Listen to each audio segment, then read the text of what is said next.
Hi hello friends, எல்லோரும் எப்படி இருக்கீங்க? நான் லாங் வீடியோ போட்டே ரொம்ப நாள் ஆகிடுச்சு. இன்றைக்கி ஒரு ஹெல்த்தியான ரெசிபி தான். பீட்சானா பசங்களுக்கு பிடிக்காமல் இருக்குமா? அதுவும் மசூர் டாலில் தோசைக்கல்லில் செஞ்ச பீட்சா. ஃபஸ்ட்டு பீட்சா சாஸ் எப்படி செய்யறதுன்னு பார்த்துக்கலாம். நான் வந்து ஒரு 3 தக்காளி 2 பெரிய வெங்காயம் நான் இந்த மாதிரி ஒரு 5 நிமிஷம் நல்லா வேக வச்சு எடுத்துக்கிட்டேன். வேக வச்சு எடுத்துட்டிங்கன்னா இந்த மாதிரி தக்காளியில் இருக்க தோல் வந்து தனியாக வந்துடும். அதை ஒரு மிக்சி ஜாரில் போட்டு நல்லா நைஸாக அரைச்சி எடுத்துக்கிட்டேன். அதுக்கப்புறமா ஒரு கடாயில் கொஞ்சமாக எண்ணெய் விட்டுக்கிட்டு பொடியாக நறுக்கி வச்சுருக்க இஞ்சி பூண்டு ரெண்டுத்தையும் சேர்த்துக்கிட்டு அரைச்சி வச்சுருக்க அந்த தக்காளி வெங்காயம் பேஸ்ட்டு, அதுக்கப்புறம் ஒரு ஆஃப் லெமனில் ஒரு பாதி அளவுக்கு மட்டும் அந்த ஜூஸ் எடுத்துக்கிட்டேன். 2 ஸ்பூன் வந்து காஷ்மீரி சில்லி பவுடர், ஒரு கொஞ்சமாக 1/4 ஸ்பூன் அளவுக்கு தனி மிளகாய் தூள், கொஞ்சமாக பெப்பரு, அப்புறம் வந்து உப்பு, இது எல்லாத்தையும் சேர்த்து நல்லா மிக்ஸ் பண்ணிவிட்டு அது வந்து எண்ணெய் கொஞ்சம் மேலே திரிஞ்சு வர அளவுக்கு கொதிக்க வச்சு எடுத்துட்டிங்கன்னா பீட்சா சாஸ் வந்து வீட்டிலையே ரெடி ஆகிடுச்சு. அதுக்கப்புறம் சீஸ் ரெடி பண்ணிக்கலாமா? இது வந்து மைனஸாகவும் யூஸ் பண்ணிக்கலாம். நான் வந்து ஒரு 10 முந்திரி பருப்பு ஒரு 4 ஹவர்ஸ் ஊற வச்சுருந்தேன். அது கூட ஒரு 4 பல் பூண்டு, கொஞ்சமாக லெமன் ஜூஸு, ஒரு 1/4 ஸ்பூன் அளவுக்கு பெப்பரு, சால்ட்டு, கொஞ்சமாக சர்க்கரை, இது எல்லாத்தையும் சேர்த்து நைஸாக அரைச்சி எடுத்துக்கிட்டிங்கன்னா நமக்கு வந்து சீஸ் வந்து ரெடி ஆகிடுச்சு. இது வந்து மைனஸாகவும் நம்ம யூஸ் பண்ணிக்கலாம். இதுக்கு மெயின் இன்க்ரீடியன்ட்ஸ் வந்து மைசூர் துவரம்பருப்பு. இது ரொம்பவே ஹெல்த்தியானது. இது 4 மணி நேரம் நான் ஊற வச்சுருந்தேன். அது கூட ஒரு 2 பச்சை மிளகாய், கொஞ்சமாக இஞ்சி பூண்டு, அரை லெமனில் கொஞ்சம் அளவுக்கு லெமன் ஜூஸு, 1/4 ஸ்பூன் வந்து பேக்கிங் சோடா, அதுக்கு தேவையான அளவுக்கு உப்பு, இது எல்லாத்தையும் சேர்த்து கொஞ்சமாக தண்ணி விட்டு இந்த பதத்துக்கு வந்து நான் அரைச்சி எடுத்துக்கிட்டேன். இப்போ பீட்சா மேலே போடுறதுக்கு நான் வந்து கொஞ்சம் குடமிளகா, வெங்காயம், தக்காளி அந்த பீட்சா மேலே எப்படி போடுவாங்களோ அந்த மாதிரி சைஸில் வந்து கட் பண்ணிக்கிட்டேன். பன்னீர் வந்து இந்த மாதிரி குட்டி குட்டி ஸ்கியூபாக வந்து கட் பண்ணிக்கிட்டேன்.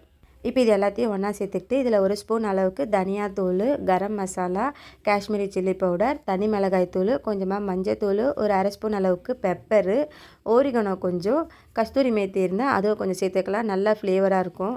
2 ஸ்பூன் வந்து தயிர், தேவையான அளவுக்கு உப்பு, எல்லாத்தையும் சேர்த்து நல்லா மிக்ஸ் பண்ணிக்கிட்டேன். இது மட்டும் செஞ்சு கொடுத்துட்டிங்கன்னா பசங்க வந்து கடையில் விற்கிற பீட்சா வேணும்னு கேட்கவே மாட்டாங்க. ஏன்னா இது வந்து அவ்வளோ டேஸ்ட்டாக இருக்கும். இது வந்து ரொம்ப ஹெல்த்தியானதும் கூட.